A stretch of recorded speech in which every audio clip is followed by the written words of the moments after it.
Hello everyone, I'm Meteorologist Charlie Ironmonger. Thank you so much for joining me today for your noon news and weather update from the First Alert Desk. Now we've got news out of Craven County where a man is now facing charges for soliciting sex acts from a child over a computer.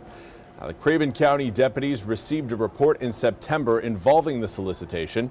An investigation identified 53-year-old Michael Davis Jr. as the perpetrator of the crimes, and a warrant was obtained after consulting with the district attorney's office. Now, yesterday, Davis was arrested.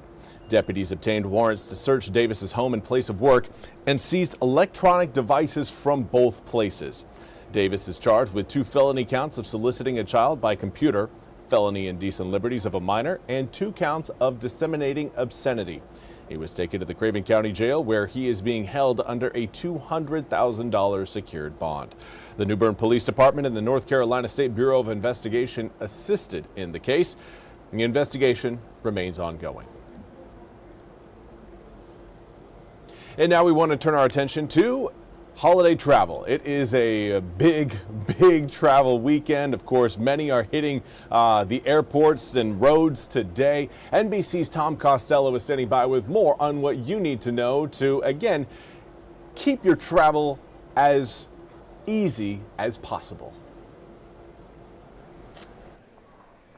Yeah, good day. So this is it, the final big push into Thanksgiving as it relates to travel. And the good news is pretty good day to fly today. The only real problem area we're watching is Minneapolis with that heavy snow that we saw in Minnesota, also in the upper portion of Michigan, and that has impacted flight delays in Minneapolis today. Several dozen flight delays, and some of that trickling down into Chicago O'Hare as well. Keeping in mind that Minneapolis is a major hub for Delta, so you might see other Delta hubs affected by what happens in Minneapolis. But other than Minneapolis, for the most part today is a very good day to travel, certainly in the air. I'll tell you that yesterday we had 5,000 flight delays nationwide, but keeping in mind that a flight delay can mean 5 minutes or 5 hours, and yesterday we had rain in Atlanta, heavy fog. At one point the tower evacuated thinking there was a tornado nearby. Doesn't look like there was, but that combination of bad weather kind of threw a monkey wrench into the system yesterday. It caused those ripple effect delays throughout the entire air traffic system.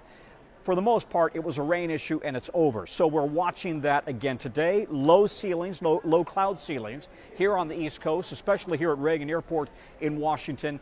And then we'll see how the snow affects the rest of the day there in the upper Midwest. Last point, we've had, for the last few days, an issue in Seattle at SeaTac Airport because an oil pipeline was cut, and that oil pipeline feeds jet fuel down to SeaTac Airport. As a result, some flights had to leave, then go to another airport to fuel up before continuing on to their final destination.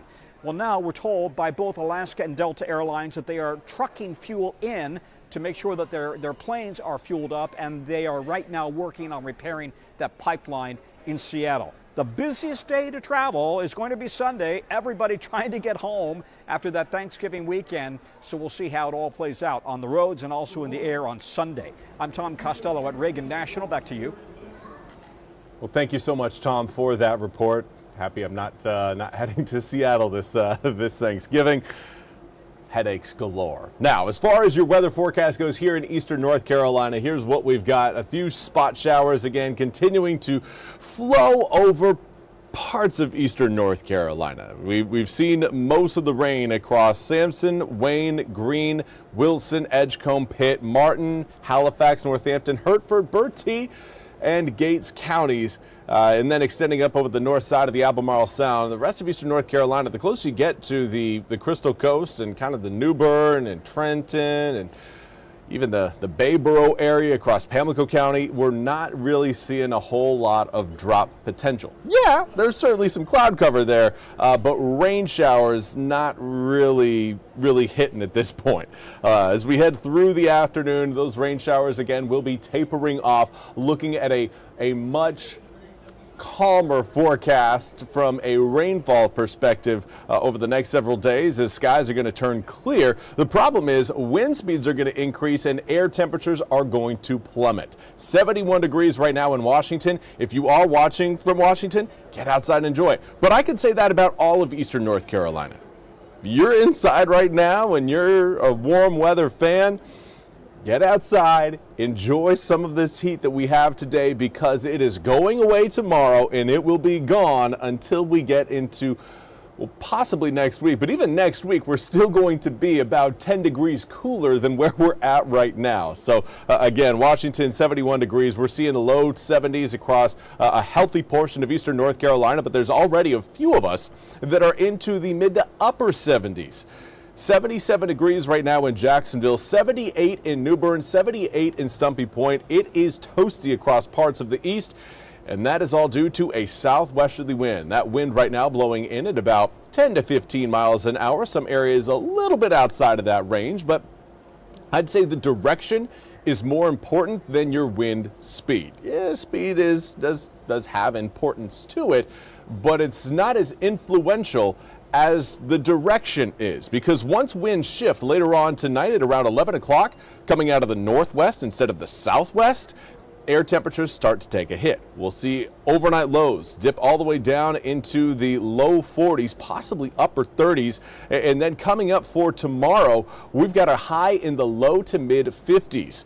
Thanksgiving is going to be quite a bit cooler than what we're going to be experiencing this afternoon. 77 degrees by 2 p.m., 76 by 3, 75 by 4, and then we start to cool down as we head towards sunset. But it's the wind shift that will really mark the big temperature drop. You can see that start to occur around 10 to 11 p.m.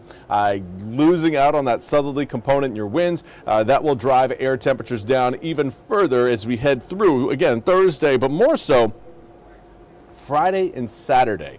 Overnight low is going to be below freezing for Thursday night, Friday night, and Saturday night, but it's Friday night into Saturday morning that is really going to be cold. 25 degrees. That is a hard freeze across most inland areas of eastern North Carolina.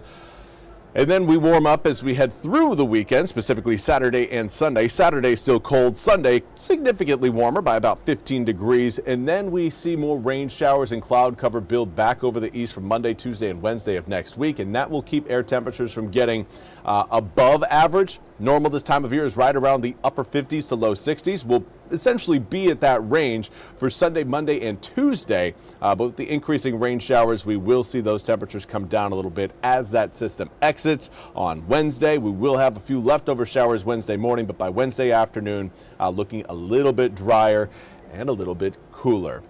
I do want to say a good afternoon to Sue Ann Woody. Thank you so much for joining me over on Facebook. Well, that's all we have time for today's noon news and weather update from the First Alert Desk. I want to thank you all so much for joining me.